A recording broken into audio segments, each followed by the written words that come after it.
warriors, welcome back to Self-Care Haven. Today I wanted to talk to you about a common misconception about narcissistic abuse survivors that I really want to just get into and clear up and dispel, because it's a really common tactic for gaslighters and abusers and enablers of abusers to constantly talk about the fact that, you know, now everybody nowadays is calling their partner a narcissist. And they're trying to belittle and demean the idea that people are actually legitimately abused. They're constantly telling us that there's so many people who are just using the narcissist label in order to demonize their exes. They're just bitter about the breakup and they just want an excuse. They just wanted rationalization for why they broke up. Now here's the problem with that, right? Because we do know that 1 in 25 Americans are sociopaths. That's the number that Dr. Martha Stout puts out there, and you can read it in her book, The Sociopath Next Door, and I'm inclined to believe it simply because there are so many predators in our society that go undiagnosed. And why do they go undiagnosed, and why don't we have an accurate number of how many there are in our society? Because they do not take themselves to therapy, right? So we have to consider the fact the number of narcissists, sociopaths, and psychopaths in our society may actually be underrepresented because they do not take themselves to therapy. They do not feel like there's anything wrong with them. And unless they are court-ordered or they're pressured by a spouse to go to therapy, they will often not be diagnosed at all. So these predators walk among us every single day, and they can be completely unnoticed because they're so charming. And they're superficial, and glib charm is actually part of their diagnostic criteria. So if your first instinct when someone says that I am a survivor of narcissistic abuse is to say that, well, maybe this person was just toxic, maybe this person was just a jerk, maybe you guys just didn't have a great relationship, maybe you guys weren't compatible, maybe you guys just weren't a good fit. Now, those types of platitudes may apply to someone who is not narcissistically disordered. But when it comes to someone who actually has narcissistic personality disorder or antisocial personality disorder, it's a whole different ballgame. These individuals have no empathy. They have little to no remorse for their actions, and they don't even have a conscience if they are on the sociopathic spectrum.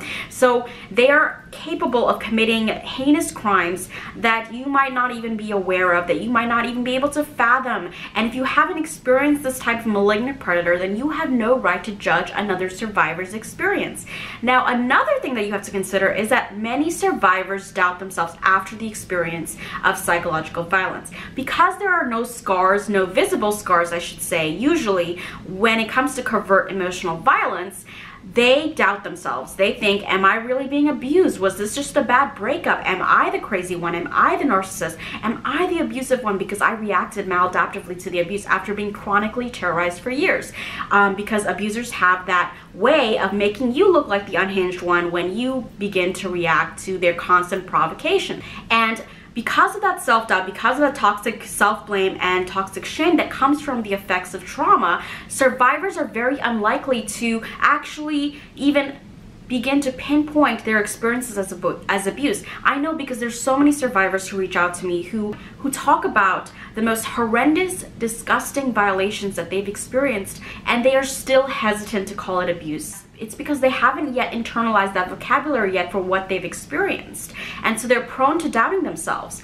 And when that happens, you have to consider that there are many survivors who once doubted themselves before coming to call their partner, their ex-partners, or their, family members or friends or whoever it may be. Maybe it's a coworker, maybe it's a boss, before they came to finally call that person, that toxic, malignant person, a narcissist.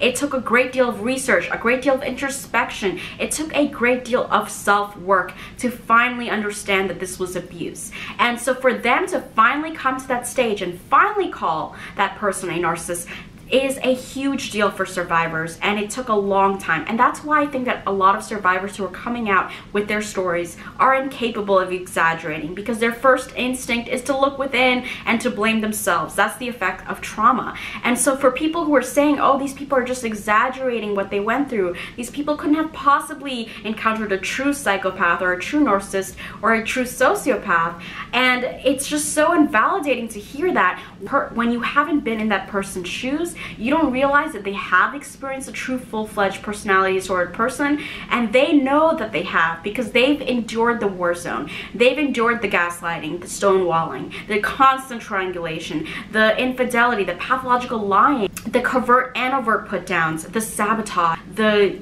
cruel remarks disguised as jokes. Everything you can possibly think of, they've experienced it. They've been controlled, they've been coerced, they've been terrorized, and they have felt like they were going crazy. And for society or individuals that just don't understand this type of abuse cycle to say something like, oh, you are just exaggerating things, you know, this abuse did not happen to you, you're just going through a hard time, you're just going through a breakup, you're just bitter, you're just vindictive, you're just vengeful. It sounds exactly like how the narcissist paints us after the breakup, right? They call us bitter, vengeful, vindictive, and it's because they can't control us any longer. So the people they can't control, the source of supply that have seen through their mask and are able to call it out, those people are usually the ones who are called unhinged, are usually the ones who are told that they're crazy, are usually the ones who are called bitter and painted as the crazy ones to their new sources of supply, right? Because their new source of supply was chosen because it's a fresh new face, someone who is able to look at them with fresh, naive new eyes, and they have no idea who they're dealing with yet, and so they're able to love bomb them into thinking that they're this great, amazing person, that they're this knight in shining armor that's coming to whisk them away into a better life, this perfect fantasy relationship. And because that new source of supply hasn't pointed out the cracks in their mask yet, that new source of supply hasn't been devalued yet. But eventually they too will be devalued and discarded as soon as they start to call out the cracks in narcissist's false mask. That's why I always tell survivors, do not compare yourself to the new victim, because they were chosen for reasons that have nothing to do with the reasons that we ourselves choose partners nowadays, right? We choose partners based on things like how we're attracted to them, their internal qualities, their, you know, their personality, things of that nature. And they choose their partners quite differently. They choose their partners by, you know, is this person going to give me the resources that I need? Is this person going to be a good trophy? Is this person going to make me look good in some way, right? Is this person going to feed me and my ego, my starving ego, because I really need that ego constantly propped up. If you're a narcissist, then you need that ego propped up. And if you're a sociopath, you need power and control. So is this victim going to give me that sense of power and control? Can I dominate this victim? How compliant is this victim? Is this victim going to forgive me and be empathic to my needs? Is this victim going to bend over backwards trying to please me? Is this victim going to be reactive to my pity ploys, my triangulations, my provocations? So they choose their victims in that sense. And so when they start to see that their old victims are calling them out, and they realize, you know, this person has seen behind my mask, that's when they start to call their victims bitter and unhinged and vengeful. And of course, when society also follows suit and sort of agrees and basically agrees with, you know, what the narcissist is saying in that sense, they further gaslight and validate victims of abuse who finally speak out, and we're finally putting a name to what they've been through. And by constantly doing that, by constantly talking about how, you know, victims of narcissistic abuse are just exaggerating, they're just bitter, they're just angry, they're just this, they're just that, society further gaslights victims. And I do want to point out that narcissists and sociopaths get around, so there are likely to be many victims of this type of violence. There are millions of survivors all over the world. If a narcissist or sociopath is able to terrorize multiple victims in their lifetime, then imagine how many survivors there are out there. And you don't even have to imagine, because they're in these communities, they're talking about their horrendous experiences. And so for the very few who throw around the word narcissist loosely, there are millions, I guarantee you, who have experienced someone with a full-fledged personality disorder. It's very likely that you will run into a narcissist in your lifetime, whether as a coworker, whether as a boss, whether as a friend, whether as a romantic dating partner or relationship partner. Maybe you even have a family member who is a narcissist or a narcissistic parent. And if you do have these prior experiences, especially from childhood, you may even be primed as a victim of narcissistic abuse in adulthood, because these predators can pick up on those childhood wounds as well. They do target very strong, resilient individuals, and a child of a narcissistic parent is an extremely strong and resilient individual. And they have those vulnerabilities of being open to seduction and love bombing. And I'm not saying that that's their fault. I'm just saying that's how it is. That is the truth about, you know, being the child of narcissist and then going on to repeat that cycle. But again, these predators can also choose people who have not been brought up by narcissists as well. They can choose people who have been raised in healthy homes, and they can start to break down that individual because that individual doesn't understand what abuse even looks like. So they might mistake the narcissist's provocations as mistakes and errors more easily. So either way, whether you come from a background of childhood abuse, whether you come from a background of a healthy upbringing, you can still be targeted by these folk, and you can still be terrorized and traumatized by them. So the next time someone tells you that you can't have possibly been abused because there's so few narcissists in the world, let them know the real statistics. Let them know that the number is probably underrepresented because many of these predators do not take themselves to therapy. Let them know that narcissists and sociopaths target multiple victims throughout their lifetime. So of course there's going to be many survivors right now who are just waking up and speaking the truth about what they went through. Remember, Harvey Weinstein had almost 90 victims, and those are the victims that we know about. Those are the victims who actually spoke up. Imagine how many victims didn't speak out. And that's the same thing with a narcissist who's not even a public figure, right? There's so many victims. They leave a trail of victims, and everything that we experience with a narcissistic person or a sociopathic person is just the tip of the iceberg. The abuse that we went through is just the tip of the iceberg of how far their crimes go. So imagine that. I mean, you went through the horror of being with a narcissist.